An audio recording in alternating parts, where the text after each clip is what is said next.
Secrets Behind Closed Doors. Introduction, Killer Trust. Have you ever wondered what happens behind the closed doors of the wealthiest homes? More importantly, can you trust the one person you decided to give shelter to? Today, we will dive into a world where innocence is intertwined with deception, and we find that the greatest dangers come from those who appear the most vulnerable.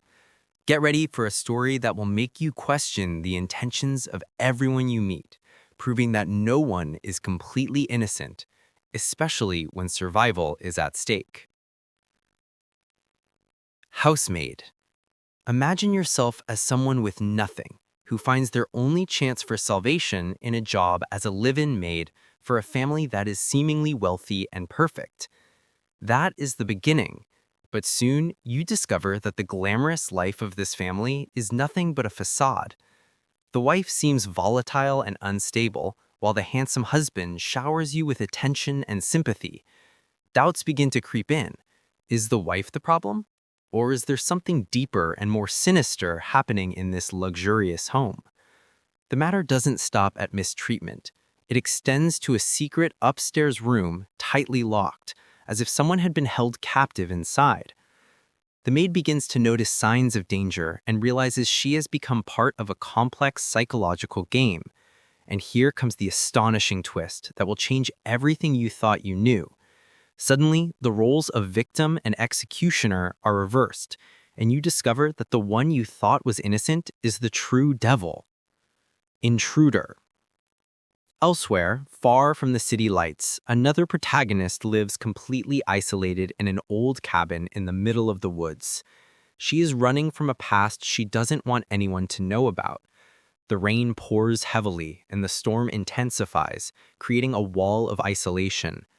On that dark night, it is not an ordinary guest who knocks on her door. Instead, she discovers a young girl covered in blood, clutching a knife.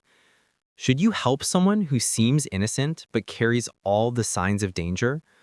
Despite the fear, our protagonist decides to offer assistance only to find herself trapped inside her own cabin with a girl who doesn't speak but whose eyes tell a horrifying story. Every new discovery about this girl brings the danger closer. Conclusion. The survival game is ever present in both stories. Each protagonist is forced to expose the secrets of those around them to defend their life. In the luxury house, the maid was forced to expose the lies of power and wealth to defend her life. In the isolated cabin, the protagonist was forced to confront her past and her threatening present to learn who is the victim and who is the aggressor. These stories are not just thrillers, they are an invitation to think. Does the greatest danger lie in the dark and desolate places, or in the blind trust placed in bright and innocent faces? Tell me in the comments, what is the scariest part of the idea that you cannot trust anyone around you?